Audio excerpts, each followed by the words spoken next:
ఇది చాలా ముఖ్యమైన ప్రశ్న.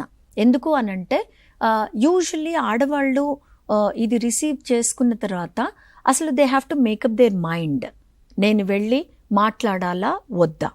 దానికి ఫస్ట్ మీరేం చేయాలి అనంటే, ఎవరన్నా మిమ్మల్ని ఇన్సల్ట్ చేసినప్పుడు ఫస్ట్ వాళ్ళకి చూడండి, I'm feeling insulted, you please don't repeat it again అని ఒకసారి చెప్పాలి వాళ్ళకి. చెప్పిన తర్వాత కూడా వాళ్ళు ఇంకా కంటిన్యూ చేస్తున్నప్పుడు అప్పుడు you will decide whether to go ahead with filing an application or filing a complaint before the IC or not. మీరు మేకప్ చేసుకోవటానికి చాలా టైం పట్టొచ్చు. యాక్ట్ ఏం చెప్తుంది?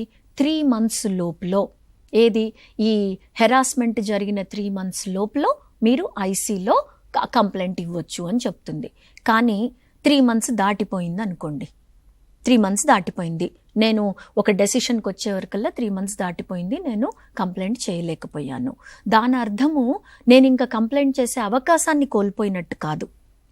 ఈ చట్టం కింద ఏం చేయొచ్చు అనంటే, 3 నెలలు దాటిన తర్వాత కూడా మీరు ఒక కంప్లైంట్ రాసి ఐసీకి తీసుకువెళ్ళి ఇచ్చి, నేను ఒక డెసిషన్ తీసుకోవటానికి నాకు ఇంత టైం పట్టింది కాబట్టి నేను ఇప్పుడు ఇది మీకు ఇప్పుడు ఇవ్వటానికి వచ్చాను అన్నప్పుడు ఐసీ అందరు కూర్చొని ఎందుకు వాళ్ళు 3 నెలల తర్వాత కూడా ఈ కంప్లైంట్ని తీసుకోవాల్సిన అవసరం వచ్చింది అన్న రీజన్స్ రాసి 3 నెలల తర్వాత కూడా వాళ్ళు కంప్లైంట్ని యాక్సెప్ట్ చేయొచ్చు.